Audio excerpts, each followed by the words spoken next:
Sud Radio, politique sous influence, 11h midi, Guillaume Bigot, Juliette Briens. Politique sous influence sur Sud Radio jusqu'à midi en compagnie de Guillaume Bigot. Bonjour à vous Guillaume. Qui décode les réseaux sociaux. Chaque samedi avec Juliette Briens, nous rembobinons les fils Insta, Twitter, Twitch et Facebook pour vous aider à comprendre qui, comment et pourquoi cela buzz en France. Et cette semaine, nous allons chercher à comprendre comment le soldat Montebourg qui veut monter à l'assaut de l'Elysée s'est tiré une balle dans le pied. Alors Montebourg est-il encore à gauche? Pour répondre, le politologue Thomas Guénonnet sera avec nous sur ce plateau. Il est déjà arrivé d'ailleurs. Ouais. Et puis on va aussi vous parler d'un phénomène étrange né par et pour les réseaux. Les Dalton, ces adeptes de rodéo urbain qui se filment pour défier la police. Alors qui sont ces mystérieux motards en tenue de bagnard qui narguent les forces de l'ordre? Maître Thibaut de Montbrial va nous aider à comprendre ce défi permanent à l'autorité. Enfin, nous allons mettre en pause et rembobiner une vidéo qui a agité la toile cette semaine. Cette vidéo explique qu'IKEA discrimine les Français. Alors fake news, véritable info, nous tâcherons aussi de le comprendre. Elle a été postée par celui qui est peut-être l'un des tout premiers influenceurs politique du pays, Damien Rieu, l'homme qui avait traité Éric Dupond-Moretti de pitbull à Rolex. Et il sera avec nous et on va lui poser directement la question. Voilà, c'est parti pour Politique sous influence, place au buzz de la semaine. Bonjour Juliette, j'ai une petite devinette pour vous. Est-ce que vous savez si Arnaud Montebourg est encore de gauche ? C'est la question apparemment que tout Internet se pose. La campagne d'Arnaud Montebourg suivait son petit train-train. Les thèmes abordés étaient habituellement les siens, sans grande surprise, sans vague. Le pouvoir d'achat, l'écologie, et tout allait pour le mieux dans le meilleur des gauches possibles. Et la stupéfaction, le dimanche 7 novembre sur RTL, Arnaud Montebourg participe à l'émission Grand Jury. Sans prévenir son équipe, le champion du Made in France prend alors un violent virage à droite, manquant même de renverser Marine Le Pen et Éric Zemmour sur son passage. On a envie d'entendre ça. Allons-y. Donc je suis décidé à taper au portefeuille. C'est-à-dire il y a 11 milliards de transferts d'argent qui passent par Western Union sur l'ensemble des pays d'origine. Eh bien, nous bloquons tous les transferts aussi longtemps qu'on n'a pas un accueil de coopération. Ce sont des transferts d'argent privé, là, dont vous parlez. Ce sont des transferts d'argent privé, mais qui, aujourd'hui, sont une manne pour ces pays. Et nous avons besoin, aujourd'hui, de dire, ça suffit. Eh oui, Montebourg a osé, il a osé avoir le courage de parler des sujets qui fâchent si peu souvent abordés par son camp. Sur les réseaux, cela a fait son petit séisme. Aussitôt, Éric Zemmour a tweeté: en panne d'idées, Arnaud Montebourg a regardé les replays de mes vidéos YouTube. Bravo Arnaud, tout le monde s'amuse. Il est un peu moqueur, Éric Zemmour. Il l'est. Tout le monde s'amuse, mais tout le monde, pas vraiment. Parce que chez les soutiens d'Arnaud Montebourg, la pilule ne passe pas. Mélenchon tente de railler les Montebourgeois à sa cause. Il dit: je suis sérieux, l'Union populaire offre l'asile politique à toute personne qui a cru en Montebourg, mais refuse de renforcer les idées de Le Pen, Zemmour et Ménard. Moqueur aussi.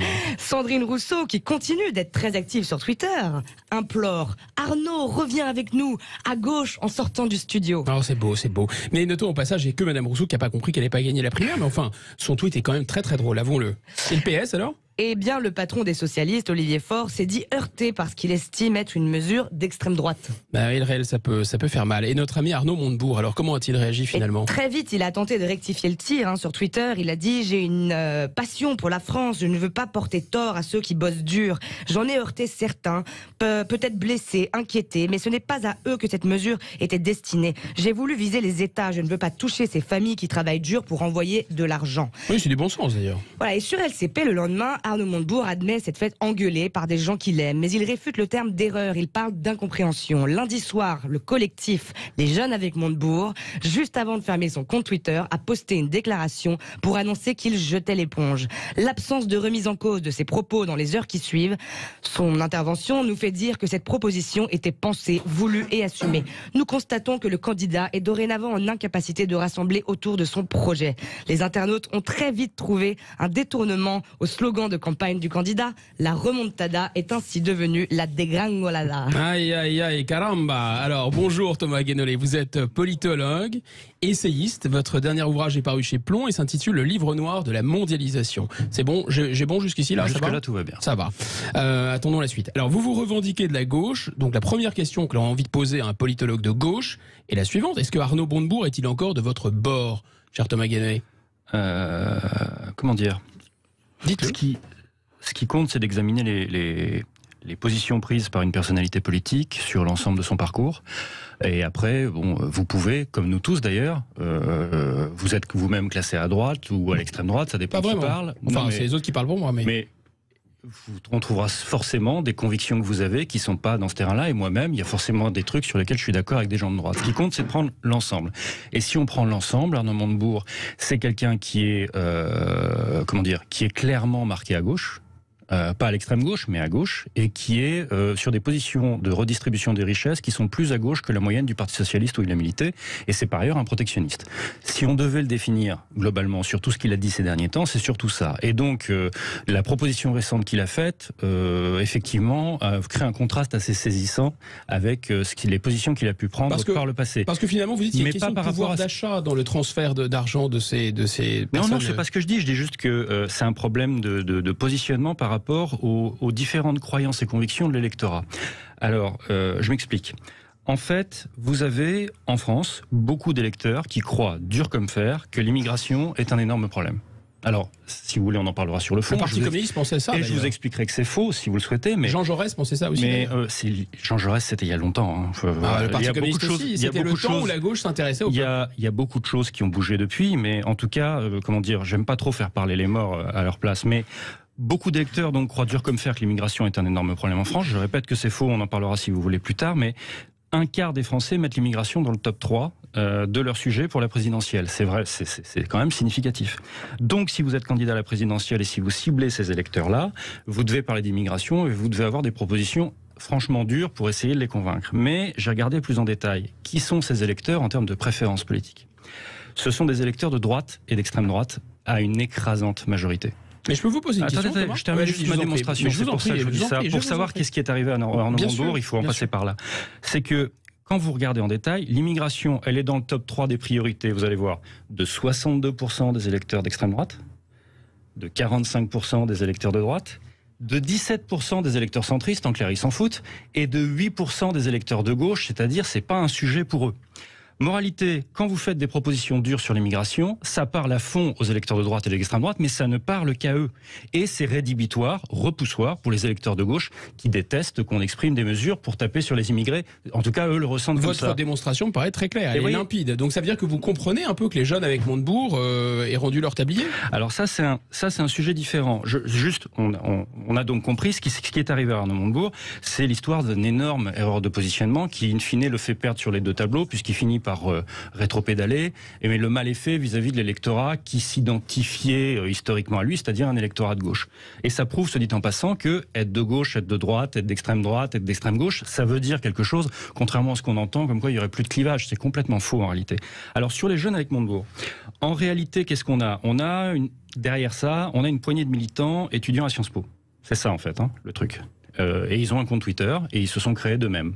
Reconnus officiellement par Arnaud Montebourg ou pas ? Je sais, je ne sais pas. Non, je dis juste, je sais juste que c'est des militants, jeunes militants, étudiants à Sciences Po. C'est un fait. Et qui n'étaient pas en conséquent en coordination avec l'équipe de campagne d'Arnaud Montebourg. Vous voyez ?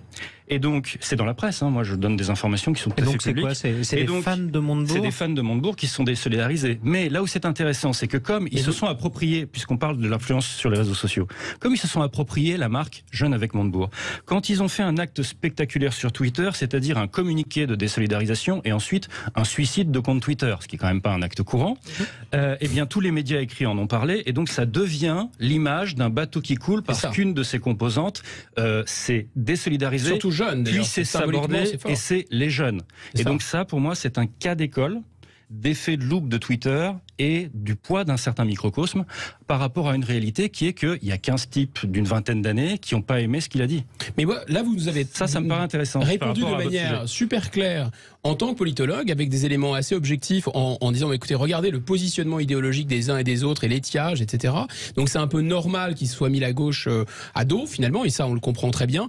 Mais votre regard d'homme de gauche, c'est parce que là, vous avez parlé des positions idéologiques des uns et des autres, mais si vous regardez la composition sociologique des électorats, finalement, c'est pas quand même assez cruel pour la gauche d'être défendu par des petits bourgeois ou des bourgeois et d'avoir quasiment tous les ouvriers contre eux. C'est un peu bizarre. Et donc, est-ce que Montebourg, il n'a pas essayé d'aller chercher les ouvriers ? Quasiment tous les ouvriers, ça n'est pas vrai. C'est-à-dire que quand on dit les ouvriers votent Front National, j'entends beaucoup ça.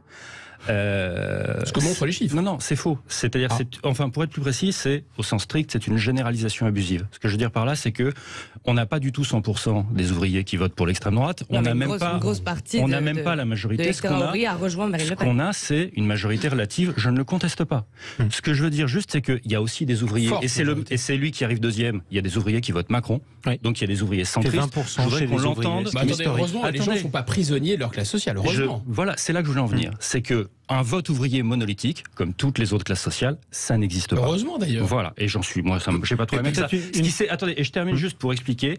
Ce qui s'est passé, c'est historiquement, c'est que le vote ouvrier de droite dure ou d'extrême droite, qui a toujours existé, il est juste devenu d'extrême droite parce que même depuis 30 ans, il y a un parti d'extrême droite en France, mais avant, il votait pour la composante de droite dure. Vous voyez, ce qui s'est passé, en fait, c'est qu'une proportion massive de l'électorat ouvrier de gauche est partie dans l'abstention. Et donc, c'est pas des gens qui sont partis à l'extrême droite. On entend votre c'est point. Important. Merci en tout cas, merci Thomas Gallonnet. Je vous rappelle votre dernier ouvrage qui est publié aux éditions Plomb, le livre noir de la mondialisation. Vous êtes bien sur Sud Radio. Restez avec nous, nous allons tout vous dire sur ce mystérieux phénomène né sur les réseaux qu'on appelle les Dalton, ces hordes de motards déguisés en tenue de bagnard comme dans la Béné de Goscinny. Qui sont-ils? Que veulent-ils? Qui va les arrêter? Nous allons en parler avec maître Thibaut de Montbrial, avocat essayiste et spécialisé dans la défense des forces de sécurité intérieure. Tagada, restez avec nous sur Sud Radio. On est ensemble jusqu'à midi en compagnie de Juliette Briens et de Guillaume Bigot. À tout de suite. Sud Radio, parlons vrai. Sud Radio, politique sous influence, 11h midi, Guillaume Bigot, Juliette Briens. Politique sous influence, les influences qui se trament dans les coulisses des réseaux sociaux, en compagnie de Guillaume Bigot, toujours présent, de Juliette Briens, toujours présente. On est ensemble jusqu'à midi. Guillaume. Alors peut-être vous avez vu ces images absolument insensées de motards qui font des roues arrière en pleine rue de Lyon. Ce sont des fous de bécane en tenue rayée noire et jaune à la mode Dalton. Ils s'appellent d'ailleurs les Dalton et nous sommes avec maître Thibaut de Montbrial. Bonjour et bienvenue dans Politique sous influence. Bonjour. Vous présidez le Centre de réflexion sur la sécurité intérieure. Vous êtes aussi avocat pénaliste, auteur de d'Ozon, l'autorité, c'est votre dernier bouquin aux éditions de l'Observatoire. Et vous allez nous aider à comprendre, enfin on l'espère en tout cas, ce phénomène. Mais avant cela, Juliette, de qui et de quoi parlons-nous? Les Dalton, c'est d'abord un collectif qui compose des raps, dont la virtuosité littéraire rivalise avec les meilleures chansons de Brassens. Écoutons-les un instant. Yo. Aujourd'hui, je voudrais vous parler d'un scandale incroyable. On a découvert une alliance. Alors, on va retrouver les Dalton. Le scandale, c'est que c'est pas le bon son. C'est ça, c'est pas grave. Ça, c'est les Dalton qui se sont évadés, mais on va les retrouver dans quelques instants. On n'a pas eu le rap. Alors, on l'écoute. Alors, voilà.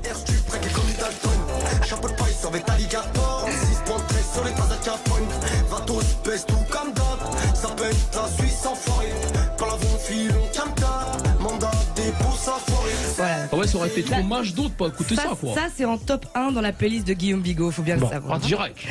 Alors, en plus d'écrire des raps d'anthologie, les Dalton aiment illustrer leurs clips dans lesquels ils s'adonnent à des rodéos urbains sur des motos trafiquées. Pourquoi pas voler? Ça, je ne sais pas.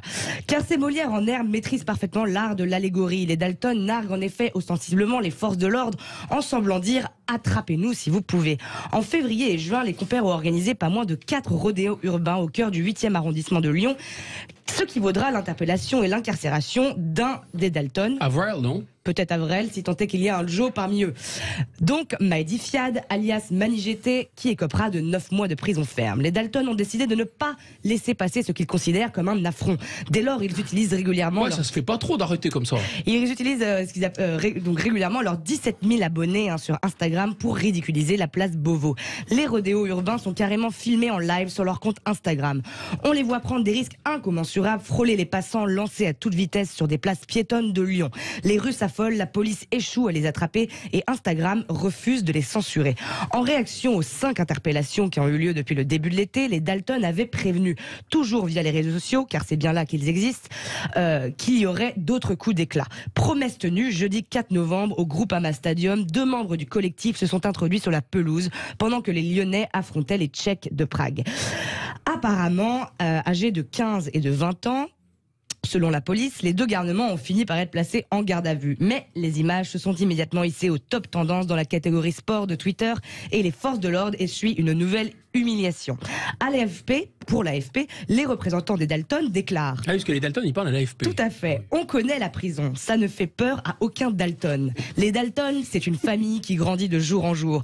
Ils en attrapent un et ça en excite 10. C'est exponentiel. Les rodéos sauvages dans les rues piétonnes, ça s'arrête. On est désolé. On n'est pas là pour faire peur à la population. On s'y est mal pris. Mais par contre, les rodéos sur le périphérique, ça ne s'arrêtera pas tant qu'on n'aura pas décidé de s'arrêter. Et comble de l'humiliation, les Dalton postent également des appels à négocier à l'intention du ministère de l'Intérieur. Ah ouais, carrément. Ils nous disent, nous sommes prêts à une trêve avec les forces de l'ordre. La seule chose qu'on demande, c'est la libération de Mani GT rapidement parce qu'il a déjà purgé une bonne partie de sa peine et un feat, donc un duo avec Angèle, la chanteuse Et un belge. milkshake, non? On croit rêver Non. un petit peu. Hein. Mais ce mercredi, soulagement. Gérard Darmanin a annoncé que 2 autres membres du collectif venaient d'être interpellés. Aujourd'hui, je voudrais vous parler d'un scandale incroyable. On a découvert une alliance entre le gouvernement et les entreprises pour discriminer les Français. Je vous Alors on explique. retrouvera on a Gérald des Darmanin dans problèmes de quelques son, instants. hein. Tout à l'heure. C'est pas grave, ça arrive, mais Alors, voilà. L'honneur est-il sauf? On en C'est les parle. Dalton qui ont pris le contrôle. Voilà, c'est ça. je pense, hein. L'honneur est-il sauf, Guillaume? On a Alors, on arrêté va en de parler Dalton. parce qu'en réalité, il y en a 2 qui ont été interpellés, mais ils sont effectivement apparemment très très nombreux. Alors on en parle tout de suite avec Thibaut de Montbrial, avocat pénaliste, essayiste et spécialiste des questions de sécurité. Bonjour à nouveau, soyez les bienvenus. D'abord, c'est à l'avocat que j'ai envie de demander, est-ce que les réseaux sociaux ont le droit de diffuser des appels à troubler l'ordre public, voire à commettre des délits carrément? La question, c'est pas tellement le droit, c'est la question de la capacité des plateformes à empêcher la diffusion de ces messages et même la volonté de ces plateformes. Vous savez, je suis par ailleurs l'avocat de Zineb El Razoui et d'un certain nombre de personnalités menacées de mort régulièrement par les islamistes. Et nous déposons évidemment, hélas, très régulièrement des plaintes qui font l'objet d'enquêtes par la police. Et la police se rapproche de Twitter et la plupart du temps, Twitter refuse de donner suite. Et là, on parle de faits beaucoup plus graves que ce dont vous parlez. Ouais, c'est terrifiant ce que vous nous expliquez. C'est terrifiant, c'est un vrai problème. Et Donc ils sont hors sol ces gens, les GAFAM.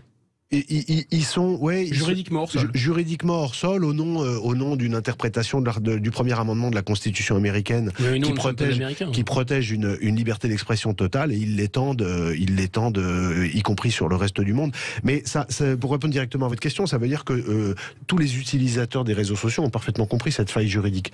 Et donc, eh bien, des gens comme les Dalton, qui sont des délinquants, hein, il faut appeler les choses par leur nom. Musicalement, j'ai écouté tout à l'heure. Alors moi, je suis comme Guillaume Bigot, c'est pas trop mon truc. Mais surtout, j'ajoute Quoique, il y a du très bon rap. Non, mais il y a du très bon rap. Ah mais oui. là, on parle de rap dont j'ai du mal à faire la différence avec les autres raps qu'on écoute. Et j'ajoute quand même, quitte à être un peu polémique ce matin, que très souvent, dans les dossiers de délinquance de droit commun impliquant des jeunes adultes, on a affaire à des gens qui expliquent que leur vie c'est la musique et que la musique c'est le rap. Hein. C'était le cas notamment devant la cour d'assises pour les accusés d'avoir les gens qui ont été accusés d'avoir brûlé les policiers à Viry-Châtillon. J'étais avocat d'un des policiers et tous les jeunes prétendaient s'insérer par la musique qui n'était autre que le rap. Donc on a un lien quand même qui n'est pas général, mais un lien régulier entre le rap et la délinquance qu'on retrouve également là. Donc moi, si vous voulez, sur ce que vous avez dit tout à l'heure, Juliette, il y a une phrase qui est la phrase clé. C'est-à-dire que ces gens se permettent de dire, et je les cite, ça s'arrêtera quand nous aurons décidé d'arrêter. C'est-à-dire que c'est nos limites. Et ils négocient. Et ils négocient. Et vous savez, en fait, si on fait un pas de côté, c'est exactement le même discours que les terroristes. C'est-à-dire que non seulement ils acceptent pas la limite de la loi, mais ils veulent imposer leur loi. Absolument. Ils sont les arbitres des élégances. Alors ils reconnaissent que finalement, c'est vrai qu'un rodéo dans une rue piétonne, c'est dangereux, mais ça va continuer sur le périphérique. Alors sur le périphérique, certes, il n'y a pas de piétons, mais à part ça, on peine à concevoir comment ce serait moins dangereux. Donc on a affaire à des gens qui ont perdu toute la mesure de l'autorité de la loi, de l'autorité des représentants de la République. Et c'est ça que, si vous voulez, pour être vraiment arrivé au côté très sérieux, parce qu'on le traite avec le sourire, mais c'est très sérieux. C'est que nous avons aujourd'hui, en France, non seulement une explosion de la violence physique, mais nous avons une explosion de comportements qui sont des gens qui décident de se situer eux-mêmes à des fins personnelles, en l'occurrence la promotion de leur musique, en dehors des règles de la République, en pratiquant volontairement et notoirement et en faisant le commerce publicitaire des actes de délinquance et en défiant ouvertement sur les réseaux sociaux l'État, la police et la justice. Et c'est extrêmement grave, c'est un nouvel exemple du délitement de notre société. Et il faut quand même aussi juste pointer, il y a quand même des mineurs parmi eux. Ils sont pas tous mineurs, mais c'est avéré, il y a des mineurs. Donc on a des gamins qui narguent le ministre de l'Intérieur en direct sur les réseaux sociaux. C'est quand même assez... Mais peut-être que pour vraiment des enfants un peu... Parce que les enfants sont pas complètement responsables. Mais finalement, est-ce que le plus grave, c'est pas la popularité de ce genre de vidéos? Qu'est-ce qu'elle signifie pour vous, cette popularité sur les réseaux? C'est parce que c'est populaire qu'ils se permettent de le faire. C'est-à-dire que Ils le font pour qu'on les voit.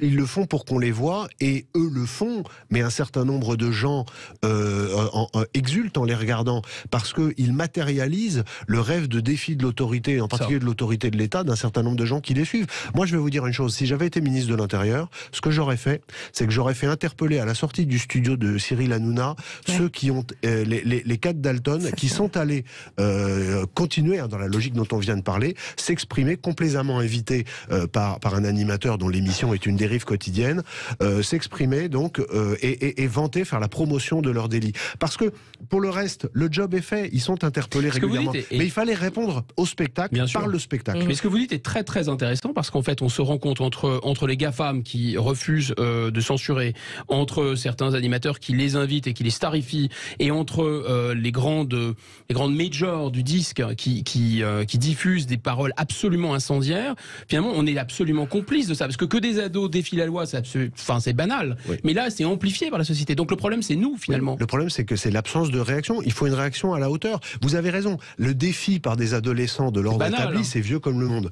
Mais là, ça prend une ampleur, par le biais d'une parfaite connaissance et utilisation des réseaux, de tous les instruments qui permettent de donner une amplification. Mais il faut que l'État fasse pareil. Pourquoi est-ce que l'État se priverait de l'utilisation des mêmes outils? À délinquance spectacle, police spectacle, ça interpellation c'est un point vraiment intéressant. Donc vous dites il faut répondre sur leur terrain. Oui, aussi. Avec leurs armes. Oui, sans exagérer, mais évidemment dans le cadre de respect de la loi. Mais vous avez des gens qui sont des délinquants, qui le revendiquent et qui y vont à la télévision. On les interpelle à la sortie du studio. En plus, ils annoncent 6 heures avant où ils seront. Merci Thibaut de Montbrial. Je rappelle votre dernier ouvrage, Osons l'autorité, aux éditions d'Observatoire. Vous êtes sur Politique sous influence, l'émission qui vous explique les réseaux sociaux, comment ils fonctionnent, comment ils bousculent notre vie politique. Et justement, cette semaine, les réseaux ont révélé une étrange petite annonce publiée par Ikea et qui, d'après la souverainosphère, serait discriminatoire envers les Français. On en parle juste après. Et restez avec nous, on est ensemble jusqu'à midi. A priori, peu de risque que notre invité Thibaut de Montbrial se fasse lui aussi interpeller à la sortie du studio de Sud Radio. On vous souhaite un excellent week-end, Thibaut de Montbrial. Merci infiniment. Il manque un Lucky Luke. Exactement. Mais on l'a peut-être en face de nous. Restez avec nous sur Sud Radio. On est ensemble jusqu'à midi. On revient tout de suite sur les réseaux sociaux. Sud Radio, Politique sous influence, 11h midi, Guillaume Bigot, Juliette Briens. Guillaume Bigot et Juliette Briens, jusqu'à midi sur Sud Radio et sur les réseaux sociaux. On parle d'étagères tout de suite, Guillaume Bigot. On parle d'étagères, on parle de vis, on parle d'écrou, et on va surtout parler d'un influenceur politique de premier plan, Damien Rieu. Bonjour Damien Rieu. Bonjour Guillaume. Et on va revenir donc sur l'apparition d'un mystérieux hashtag dimanche dernier, hashtag Ikea discrimine. D'où les étagères, d'où les vis, d'où les écrous. Ce hashtag est à l'origine d'un énorme buzz. Et ce buzz, eh bien, vous en êtes l'auteur. Alors on va essayer de comprendre avec vous, comme on dit au cinéma, son making of. Mais avant cela, on va demander à Juliette de nous rappeler les faits.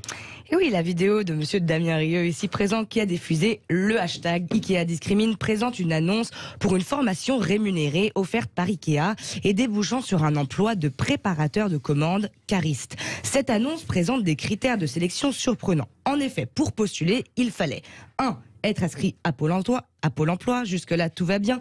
2. Avoir un niveau de français de minimum A2, plutôt logique. Et 3. Être réfugié ou bénéficiaire de la protection subsidiaire. Et là, ça bloque. Cette offre d'emploi serait-elle réservée aux seuls réfugiés au détriment des Français? L'info paraît un peu folle. Et c'est en tout cas ce qu'a révélé dénoncé Damien Rieu dans une vidéo sortie sur Telegram, Instagram, Twitter et qui a rapidement fait son petit effet. Dans cette vidéo, vous révélez l'existence d'une agence de recrutement, pas comme les autres, justement à l'origine de cette annonce. Elle s'appelle Each One. Elle est spécialisée dans le placement de réfugiés dans les entreprises françaises. Et vous savez quoi? Elle est copieusement subventionnée par l'État avec plus d'1 million d'euros d'aide en 2019. On va écouter un extrait de votre vidéo. Aujourd'hui, je voudrais vous parler d'un scandale incroyable. On a découvert une alliance entre le gouvernement et les entreprises pour discriminer les Français. Je vous explique. On a tout d'abord trouvé une annonce Ikea qui déclare ne recruter que des réfugiés pour une formation permettant l'accès à un emploi. Une honte, car cette annonce discrimine les Français dans leur propre pays. Mais il y a plus intéressant. Derrière cette discrimination, on a découvert qu'il y a des petits malins qui ont bien compris qu'il y avait beaucoup d'argent à se faire en fournissant une main-d'œuvre pas chère et docile aux entreprises.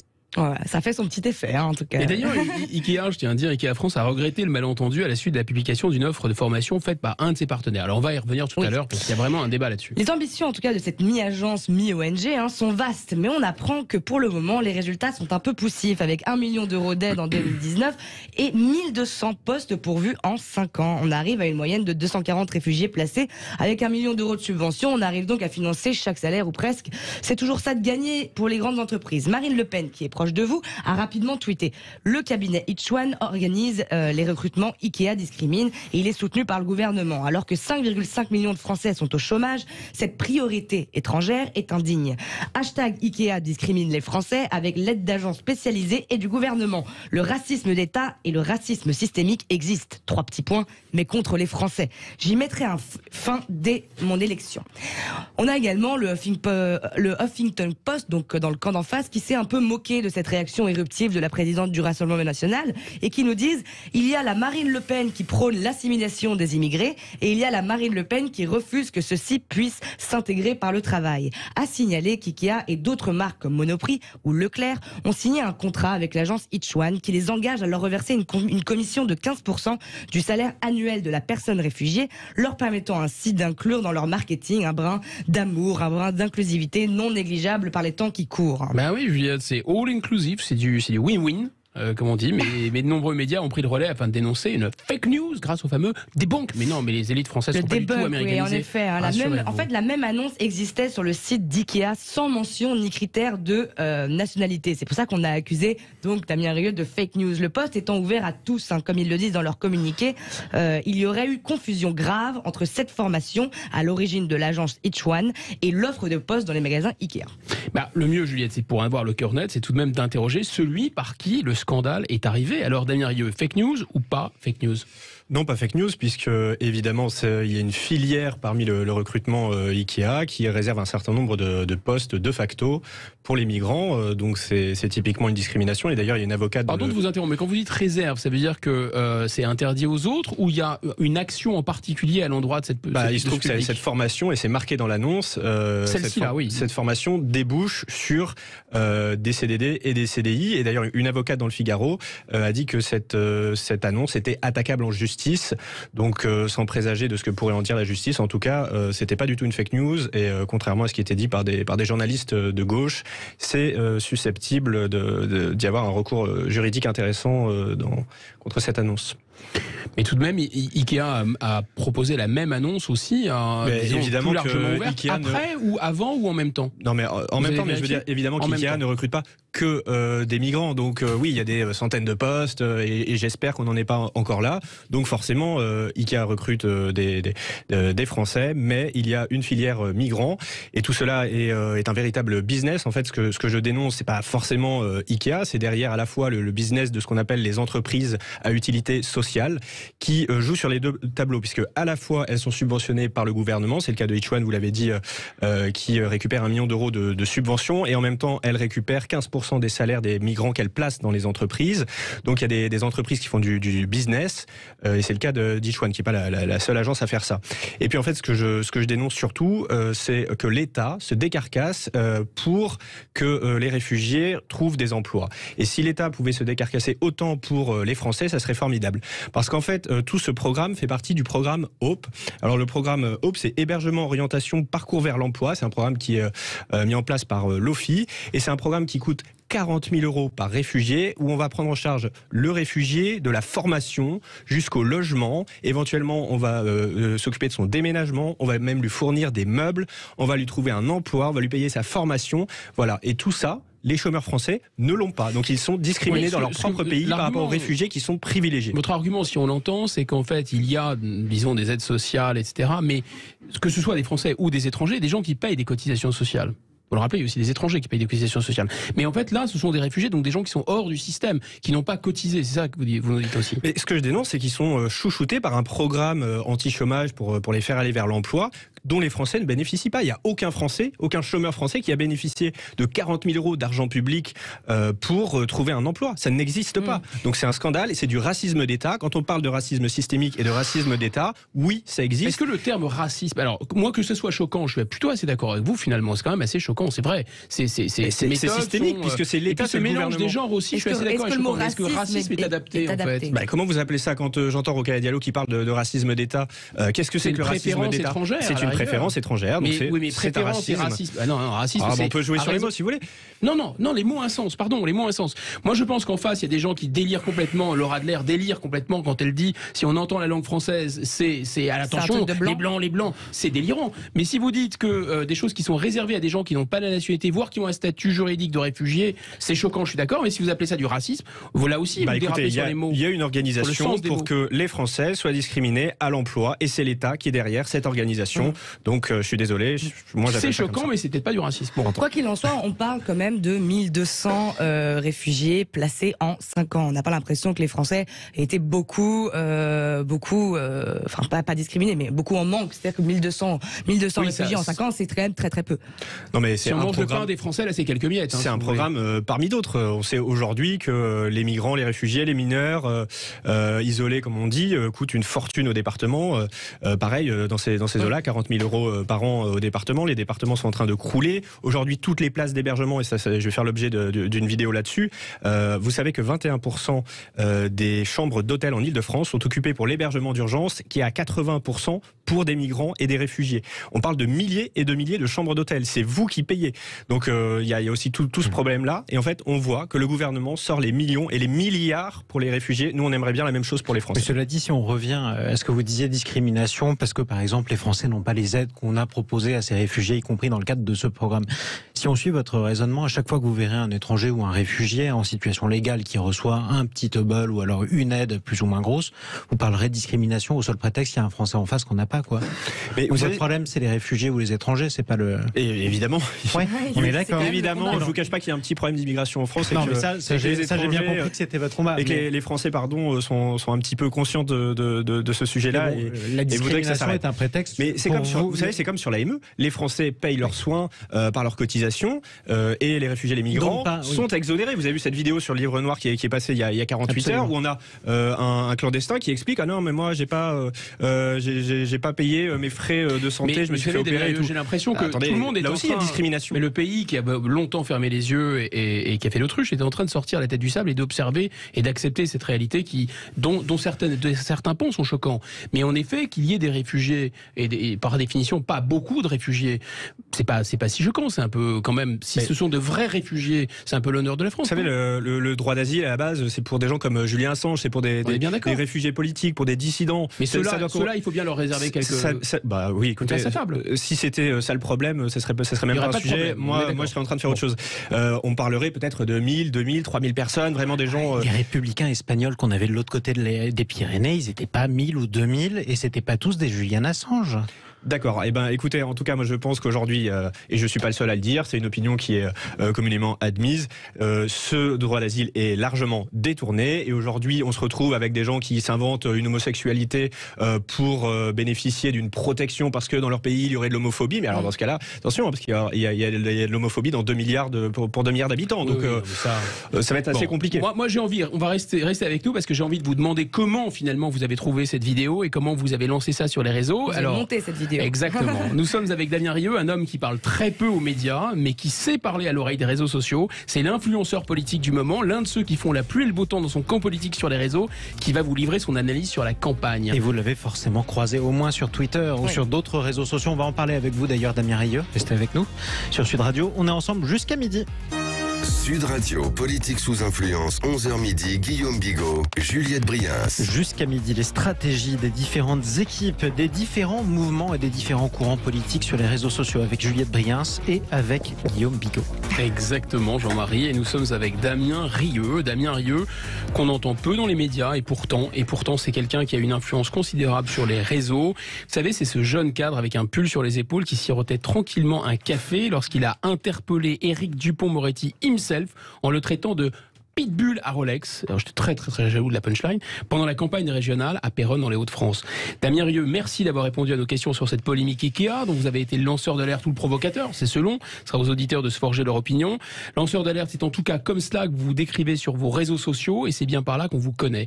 On pourrait dire que vous êtes un peu le benchmark pour beaucoup de militants politiques qui sont de votre camp ou pas de votre camp, mais en tout cas vous avez une véritable efficacité sur les réseaux. Moi je voulais revenir sur l'affaire Ikea. Comment vous avez trouvé cette vidéo? Comment vous avez trouvé cette information? Alors en fait, les gens m'envoient quand ils trouvent des informations, ils savent que je peux les faire buzzer, donc voilà, j'ai beaucoup de gens qui m'envoient leurs infos, et puis après derrière, c'est l'équipe de F de Souche auquel je suis contributeur qui a enquêté, et en tirant sur le fil de cette pelote, on a découvert donc Ichwan, on a découvert le gouvernement derrière, et voilà, c'est comme ça à chaque fois qu'on fait des enquêtes et des révélations. Est-ce que vous préparez les coups à l'avance avec le Rassemblement national, par exemple? Parce qu'on a vu qu'il y avait eu après une action avec plusieurs conseillers RN devant un centre Ikea. On a vu que Marine Le Pen a retweeté très rapidement. C'est un peu téléphoné. C'est très bien monté, on va dire. Non, je crois pas. Enfin, on trouve des sujets, on fait des révélations, et après c'est à tous les politiques de s'en emparer. Au Rassemblement national, comme le but c'est que ça rentre dans les médias, ça émerge, et c'est le rôle un petit peu de navire amiral de cette veille de presse et d'enquête. C'est F de Souche qui après irrigue différents médias patriotes ou différents mouvements. Et voilà, c'est en ça qu'ils ont un rôle très utile. Mais moi, il faut revenir sur ce que vous nous dites, qui est très très très intéressant ce matin. C'est-à-dire, vous nous expliquez que finalement, ce sont des gens qui viennent vous informer. Parce que vous avez, il faut le dire, vous avez 110 000 abonnés sur Twitter, vous avez 124 000 abonnés sur Telegram. Vous me corrigez si c'est pas les infos sont pas bonnes. Non, sur Telegram beaucoup moins. Non, c'est 12 400. Ah, 12 400. Faut que je change de lunettes, Juliette. On a aussi, moi j'ai une question. C'est ça qui est travaillé avec des boomers. Sur Getter aussi. 110 000. Ouais, voilà, 110 000 sur Getter. C'est quoi Getter d'ailleurs? Alors Getter, c'est un nouveau réseau social des Trumpiens, de la Trumposphère, qui a débarqué en France. Donc il y a beaucoup de personnalités qui ont été censurées sur Twitter, parce que vous savez que Twitter fait la chasse à la moindre critique de l'immigration. Donc voilà, Getter, c'est le réseau social qui monte en ce moment. D'accord, alternatif. Créé par Jason Miller, un ex-conseiller de Donald Trump. Voilà. Exactement. Ok. Donc vous êtes quand même, vous avez une force de frappe, disons une puissance de feu sur les réseaux. Et ce qui est intéressant, c'est que les informations montent à vous. Or, dans la presse en tout cas, mais aussi dans la police, mais aussi dans les services de renseignement, ce qui se passe, c'est qu'à un moment, effectivement, vous avez soit des correspondants, d'honorables correspondants, comme on dit dans les services, qui viennent vous informer, soit vous avez tellement pignon sur rue que, bien, on va vous apporter des informations. Vous voyez, le canard enchaîné, quand il y a quelque chose à révéler, les gens vont au canard enchaîné. C'est pas le canard enchaîné qui va aux informations. Et ce que vous nous dites ce matin, c'est qu'un influenceur très important sur les réseaux, il est dans cette situation-là. Il est quasiment, vous êtes en train de disrupter ou d'ubériser la presse. En fait, non? Ouais, c'est ça. Je reçois beaucoup. J'ai trop de messages là. D'ailleurs, j'ai plusieurs heures de retard de messages, d'informations. Avec potentiellement des bombes. Qu'on m'envoie. Oui, il y a des trucs sur l'hébergement des migrants, notamment là, qui sont assez savoureux. Donc on m'en envoie beaucoup. J'essaye d'en sortir un maximum, mais il faut étalonner un petit peu. Donc effectivement, parfois lors des attentats, je sors les informations 45 minutes avant BFM ou avant l'AFP. C'était le cas pour l'attaque d'un Pakistanais contre Charlie Hebdo, enfin contre les locaux de Charlie Hebdo, où voilà, j'avais quelqu'un sur place qui directement m'a envoyé les informations. Donc, ah oui, c'est impressionnant. C'est Damien Rieu versus AFP 1-0 quoi. Bah, pas toujours, je vous en prie, mais. Est-ce qu'on peut revenir sur cette vidéo incroyable qui avait fait plus de 6 millions de vues, où vous aviez une altercation avec le ministre de la Justice, Éric Dupond-Moretti. On va peut-être écouter un extrait de cette vidéo. Vous savez, ici, monsieur Moretti, il n'y a pas de prisonnier pour vous applaudir. L'assassin du juge Michel, ça vous dérange? Il n'y a pas de prisonnier pour vous applaudir ici, malheureusement. Quel dommage, monsieur Moretti. On n'est pas à Fresnes ici, on est à Péronne. Allez promener votre Rolex. Allez promener votre Rolex. Tapez sur mes boutons, c'est pas une Rolex. Oui, c'est une Breguet, ça va encore plus cher. Vous avez l'état de la justice en France, vous voulez que ça va faire vous balader? Vous allez tout régler en vacances.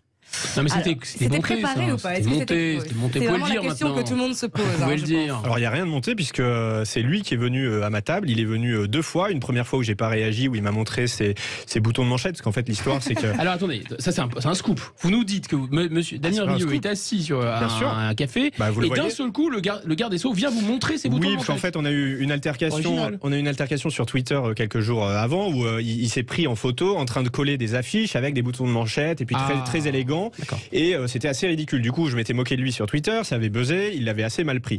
Et puis là, ce jour-là, il y avait une journée de gauche, de mobilisation contre l'extrême droite, et Monsieur Moretti, qui était en campagne au régional, s'est dit je vais aller me faire Damien Rieu à Péronne, puisqu'il est candidat là-bas, et donc il est venu sur le marché. Mais bien sûr, donc j'étais au courant à 23h la veille, mais moi je me suis posé pour prendre mon café au marché comme je fais à chaque fois. C'est lui qui est venu. Vous avez relevé le gant. C'est lui qui est venu à ma table une première fois. Donc d'abord il monte ses boutons de manchette en disant ouais, c'est pas bien de m'avoir interpellé là-dessus. Je fais ok très bien. Et après il vient à ma table, j'ai pas vu arriver. Et moi j'étais avec des militants, des filles, une fille de militant. Et puis il est venu au contact. Donc je l'ai reçu comme il se doit. Voilà, ça lui apprendra. Il avait qu'à mieux préparer sa joute. Je pense que ça faisait contrôler de votre côté. On aurait même pu imaginer que c'était un coup monté. Et ça faisait très peu contrôler du sien. La vidéo était aussi en partie montée. C'est-à-dire celle qui avait buzzé sur les réseaux sociaux. Ça, c'est le jeu. Non, mais je sais. Parce qu'en fait, l'échange dure 5 minutes et je ne peux pas mettre 5 minutes d'échange sur les réseaux sociaux. Donc, j'ai fait un best-of. Ce que j'essaie de préciser, et qui est de bonne guerre aussi, c'est que l'échange que vous avez publié aussi sur votre compte et qui buzz beaucoup est plus à votre avantage que la version intégrale. C'est bonne guerre aussi. C'est le jeu de la communication politique. C'est pas de ma faute s'il a des mauvais conseillers ou une mauvaise com. Après, c'est lui qui a des moyens, pas moi. C'est très drôle parce que ça se réglait un peu à l'épée ou au fleuret. Enfin, c'était interdit, mais enfin, ça se faisait encore jusque dans les années 60. J'ai fait de l'escrime, donc il n'y a pas de problème. Et là, maintenant, ça se règle sur Twitter, en fait, par vidéo interposée. C'est-à-dire que vous relevez le gant et entre adversaires politiques. Oui, voilà. Et puis sur le terrain, vos comptes par vidéo. Sur le terrain, quand on se croise, et puis je crois que les avocats sont pas habitués à avoir des contradicteurs. En fait, d'ailleurs, on voit que Monsieur Moretti est pas si bon que ça en débat.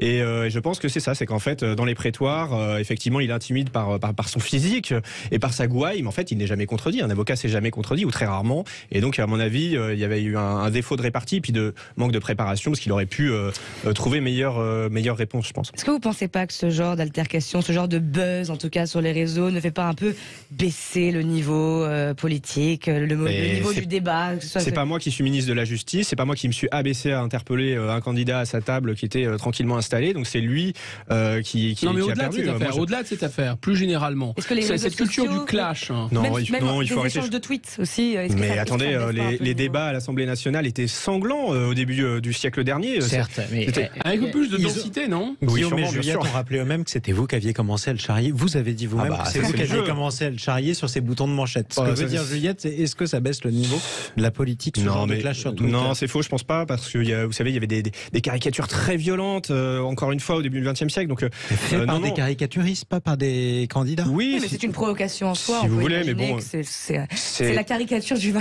C'est le jeu, mais je pense pas qu'il faille y voir. Je suis pas d'accord avec cette analyse. Ça, c'est une analyse de gauche. En fait, Julien Briens vient de faire une analyse de gauche, si je vous suis. Non, mais je vous explique. Tout est là, c'est bon. Là, je vous explique, c'est que les médias, principalement de gauche, ne supportent pas les réseaux sociaux parce qu'il y a de la liberté. Et du coup, ils sont un peu dépassés par ça. Alors, ils expliquent, ils en font un prisme déformant, que cette liberté serait nocive, nuirait au débat. Il y a un vrai mépris. Mais pardon de pas être d'accord avec vous, mais on regardait ce qui s'est passé en 2017 avec M. Mélenchon. Il était très très très bon sur les réseaux. Peut-être est-il encore très fort. Quel jugement vous portez sur les uns et les autres, vous, avec votre... Cette fois-ci, retirez votre casquette politique et dites-nous ce que vous pensez des stratégies numériques des uns et des autres, en quelques mots. Alors je pense que les réseaux sociaux ne sont pas décisifs pour les élections. Notamment, il y a une grosse différence avec les États-Unis, c'est que nous ne pouvons pas faire de publicité payante. Et en fait, 90% de l'intérêt des réseaux, notamment de Facebook, c'est de faire la publicité payante. Donc en fait, je pense que ça crée de l'atmosphère. Comme les médias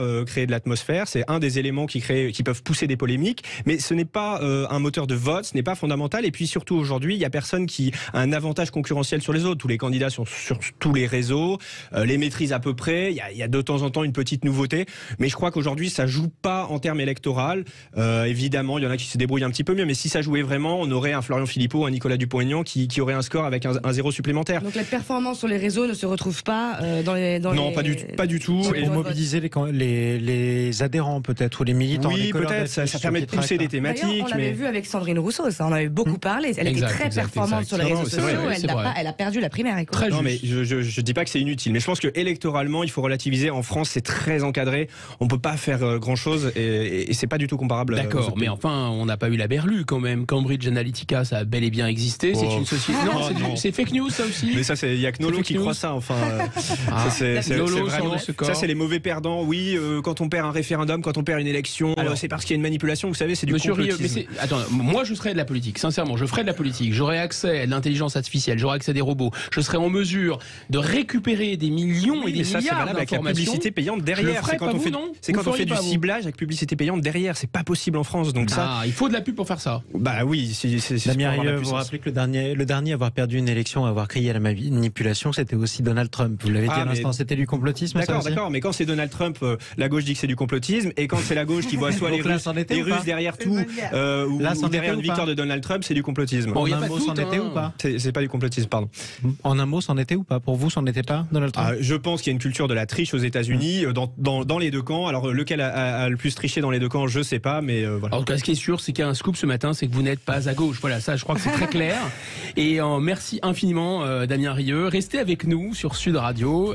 Bon week-end d'ailleurs. Et vous allez retrouver On parle auto avec Laurence Pernaut et avec Jean-Luc Moreau. Laurence Perrault qui vous embrasse et qui arrive tout de suite d'ailleurs sur Sud Radio.